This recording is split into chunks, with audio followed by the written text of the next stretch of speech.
मैं स्पष्ट करना चाहूँगा कि माननीय उच्चतम न्यायालय का जब ये सुनवाई हुई थी उसके बाद भी मैंने जो मीडिया से आप लोगों को बताया था कि अपने आप से कोई इसका इंटरप्रिटेशन ना करें जिससे कि कोई कानून व्यवस्था की स्थिति निर्मित हो सके। अब हमारे पास लिखित में आदेश आ चुका है, उसका हमारे पास सही उसका अर्थ हमारे पास आ चुका है, जिसके आधार पे हम लोगों को अब कोई फैसला लेना है। पहले मैं वो बिंदु बता दूं जो कि इस उच्चतम न्यायालय के मुख्य बिंदु हैं। पहली बात तो उच्चतम न्यायालय ने स्वीकार किया कि जब ये दोनों बसंत पंचमी शुक्रवार को पड़ती है तो दोनों समुदाय का एक ही स्थान पर पूजा अर्चना करना एक कानून व्यवस्था के हिसाब से बहुत बड़ा चैलेंज है। और पूर्व के वर्षों में भी जिस प्रकार से वहाँ घटनाएं हुई जब ये तिथि एक साथ पड़ी, वो सब रिकॉर्ड हैं, कितने वहाँ पे कानून व्यवस्था की स्थिति निर्मित हुई। इसलिए उच्चतम न्यायालय ने इसमें निर्देश दिया जाना आवश्यक समझा। दोनों ही पक्षों के माध्यम से जब वहाँ अपनी अपनी बात रखी गई, उसमें जो शासकीय हमारे अधिवक्ता हैं उनके माध्यम से भी ये बात रखी गई, तो उसका जो निचोड़ निकला वो ये कि सर्वप्रथम तो जो हिंदू समुदाय वहाँ बसंत पंचमी पे जो अपनी पूर्व प्रथा के अनुसार जिस स्थान पे अपनी पूजा अर्चना करता है वो पारंपरिक तरीके से वहाँ अपनी पूजा अर्चना करे। इससे ये स्पष्ट हो जाता है कि उनको किस स्थान पे करना है, क्योंकि पूर्व प्रथा के अनुसार वो एक स्थान पे करते आए, जो मुझे लगता है कि स्पष्ट करने की आवश्यकता नहीं, आप सब लोग को पता है।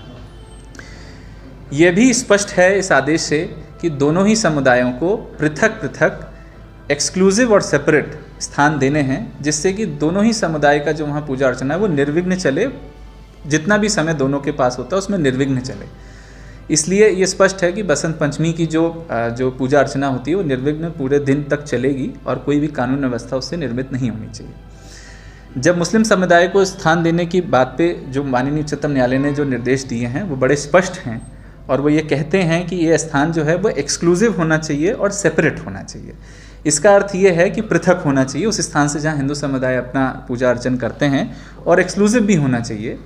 ऐसे स्थान की तलाश में आज हम लोगों ने सबसे पहले हमने अपना खुद का सर्वे किया, और आर्कियोलॉजिकल सर्वे ऑफ इंडिया के जो पुरातत्वविद हैं उनसे हमने प्रोटेक्टेड मॉन्यूमेंट, ये जो प्रोटेक्टेड परिसर की जो पूरा नक्शा है उसको हम लेकर के बैठे, और जब हमने उसमें अपना एनालिसिस कर लिया कि ऐसे कौन से स्थान हैं जहां हम नमाज के लिए वो कर सकते हैं, उसके बाद हमने कोर्ट के निर्देशों के तहत आज बैठक बुलाई। बैठक प्रशासन के माध्यम से बुलाई गई थी निर्णय लेने के लिए या समाधान या अपना एक निराकरण करने के लिए। उसमें हिंदू समुदाय भी आया, उसमें मुस्लिम समुदाय भी आया, और दोनों के समक्ष हमने अपनी इस बात को पूर्ण रूप से रखा है। हिंदू समुदाय के माध्यम से जो पूर्व में उनके ज्ञापनों में जो उनकी मांग थी वह इसमें उनको इसमें और कुछ कहने के लिए नहीं था, वो संतुष्ट हैं जो भी निर्णय माननीय उच्चतम न्यायालय से आया और जो भी व्यवस्था वहाँ बनाई गई है। मुस्लिम समुदाय के समक्ष में ऐसे स्थान जो प्रोटेक्टेड मॉन्यूमेंट के जो प्रेमाइस है या जो उसका पूरा जो क्षेत्र है उसके विकल्प उनके समक्ष में रखे गए, उसके बारे में उन्होंने अपने विचार व्यक्त किए हैं, जो मुझे लगता है कि उन्होंने पृथक से आप लोगों के भी समक्ष रखे हैं। बट मैं ये स्पष्ट करना चाहूँगा कि उच्चतम न्यायालय का जो निर्देश है वो स्पष्ट है, जो स्थान है वो सेपरेट होना चाहिए, एक्सक्लूसिव होना चाहिए, और इस बात का बिल्कुल क्लियर इंटरप्रिटेशन ये है कि वहाँ सेपरेट एंट्री और एग्जिट होनी चाहिए। आप सब लोगों को पता है कि एक ही स्थान पे करने के क्या चैलेंजेस हो सकते हैं। पुलिस अधीक्षक महोदय के भी माध्यम से पूर्व में जो घटनाएं हुई वो पूरी सभा के सामने रखा गया, जो पूर्व में कानून व्यवस्था की स्थिति निर्मित हुई वो रखा गया। इसलिए हमने ये निर्णय लिया है कि ये स्थान बिल्कुल सेपरेट और एक्सक्लूसिव होना चाहिए। परिसर जो है प्रोटेक्टेड मॉन्यूमेंट का उसमें और भी जगह है। परिसर के जो हमारा जिस स्थान पे पूर्व प्रथा के अनुसार हिंदू समुदाय को पूजन अर्चन किया गया, उसके बाहर भी और भी है जो प्रोटेक्टेड मॉन्यूमेंट का हिस्सा है और प्रेमाइस का पार्ट है। ऐसे स्थानों के बारे में हमने मुस्लिम समुदाय को अवगत कराया गया कि यहाँ पे बहुत निर्विघ्न रूप से और सुप्रीम कोर्ट के निर्देशों के अनुसार हम इस कार्य को कर सकते हैं। उन्होंने जो बातें बताई हैं वो क्योंकि उन्होंने आपको सेपरेटली बताई, इसलिए मैं उसको दोहराना नहीं चाहूँगा। मैं बिल्कुल ये स्पष्ट करना चाहूँगा कि ज़िला प्रशासन को कानून व्यवस्था को देखते हुए खुद से इसमें स्थान नियत करना है। ये स्पष्ट है कि ये स्थान सहमति के आधार पे यदि बनती है तो अच्छी बात है, यदि नहीं बनती है तो हम लोग को उसमें स्थान नियत करना पड़ेगा। हमने जो विकल्प दिए हैं उस पर उनके जो कुछ पॉइंट्स हैं उस पर हम लोग सोच विचार करके उसमें निर्णय करके अवगत करा देंगे। हो सकता है इसमें कुछ समय लगे, हो सकता है कि थोड़ा विलम्ब लगे, बट वो हम लोग एक सामंजस्य बैठा के कर लेंगे। मैं उसमें एक उनको पूरा जो स्तर जो स्पेस है उससे अवगत कराया गया है, जो साइड का स्पेस है वो उस पूरे स्पेस से अवगत कराया गया है, क्योंकि मैं स्पष्ट करना चाहूँगा कि ऐसी बहुत अपार संभावनाएं नहीं है, एक ही दो संभावनाएं जहाँ पे इस प्रकार की सेपरेट एंट्री और एग्जिट और सेपरेट और एक्सक्लूसिव स्पेस बनाया जा सकता है, जिससे कि किसी भी प्रकार की कानून व्यवस्था की स्थिति निर्मित ना हो। तो हमने उस विकल्प से उनको अवगत कराया है, उस पर विचार करने के लिए उनसे आग्रह भी किया है, क्योंकि आप सब लोगों को पता है कि पहला हमारा ऑब्जेक्टिव यही है, पहला और आखिरी ऑब्जेक्टिव यही है, कानून व्यवस्था की स्थिति निर्मित नहीं होनी चाहिए। और शांतिपूर्ण तरीके से आयोजन कराने के लिए माननीय उच्चतम न्यायालय ने भी दोनों समुदायों से अपील की है। ये अपने न्यायालय ने अपने आदेश में बिल्कुल स्पष्ट किया है कि हितबद्ध पक्षकार और दोनों समुदाय के सभी सदस्यों से उन्होंने ये अपील की है कि सामंजस्य सहिष्णुता बनाए रखने में और कानून व्यवस्था सुनिश्चित करने में राज्य शासन और जिला प्रशासन का सहयोग करें। इसलिए मैं सबसे पुनः अपील करना चाहूँगा कि हम जो व्यवस्था बना रहे हैं वह कोई हमारा एकाधिकार इसलिए हम ये व्यवस्था नहीं बना रहे हैं, ये हम स्पष्ट करना चाहेंगे कि उच्चतम न्यायालय का एक निर्णय है जिसके अनुपालन में, जिसके परिपालन में हम ये पृथक पृथक स्थान का विकल्प दे रहे हैं। इसलिए ये इसकी भावना को समझा जाए कि पूर्व में जो बहुत सी घटनाएं ऐसी होती आई हैं, जो बहुत सी समस्याएं ऐसी आती आई हैं, उसका एक ये हल है।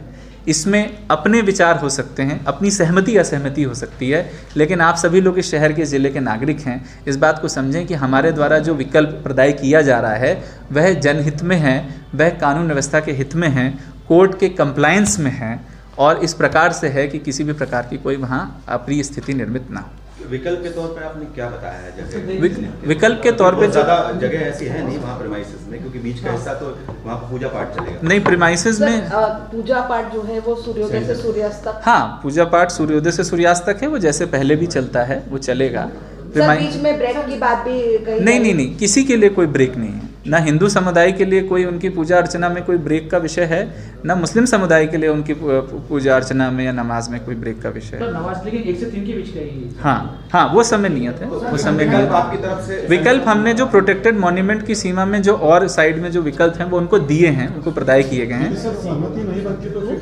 नहीं, ये बात बिल्कुल स्पष्ट है, ये बात बिल्कुल स्पष्ट है। यदि कोर्ट को सहमति मेंशन करनी रहती कि सहमति से निर्णय लिया जाए तो आप लोग इस बात को समझेंगे। सहमति के पूर्व में बहुत प्रयास और बहुत चीज़ें होती हैं, तो सहमति वर्ड का कोर्ट के उसमें इस्तेमाल नहीं है। इस्तेमाल ये है कि जिला प्रशासन अपने विकल्प चुन करके बताए और उस पर निर्णय ले। मैं फिर दोहराना चाहूँगा, ये हमारे लिए एक रास्ता है, ये हमारे लिए कोई, हम अपने एकाधिकार से कोई निर्णय नहीं ले। सर, संगठनों से अभी हमारी जो बातचीत हुई है, जो हम मीडिया बाइट दी गई है, तो उन्होंने कहा कि जहां मीनार होगी, जहां रसूल होंगे और जहां अभी तक हम नमाज पढ़ते आ रहे हैं वहीं पर हम नमाज। मुझे लगता है ये सारी बातें पूर्व के बहुत से पिटिशंस में, पूर्व के जो कंटेम्प्ट पिटिशंस लगे हुए हैं उन सब में ये बातें दोहराई गई हैं।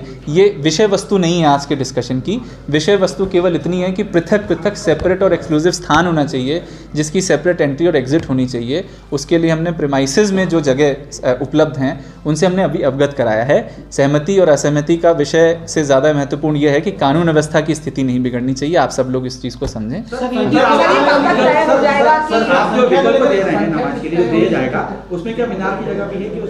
नहीं, वो तो एक सेपरेट स्पेस है, वो तो पहले निर्धारित हो गया। संख्या, अब मैं इसमें और विस्तार में नहीं जाना चाहूँगा। संख्या को लेकर के ये बोला गया है आदेश में कि मुस्लिम समुदाय को संख्या हमें बतानी है, उनको हमें नाम देने हैं, उनको हमें पासेस इशू करने के लिए उनको नाम देना है और हमने उनसे आग्रह किया कि वो हमें ये नाम दें ताकि हम आगे से उसको कुछ कर पाएँ।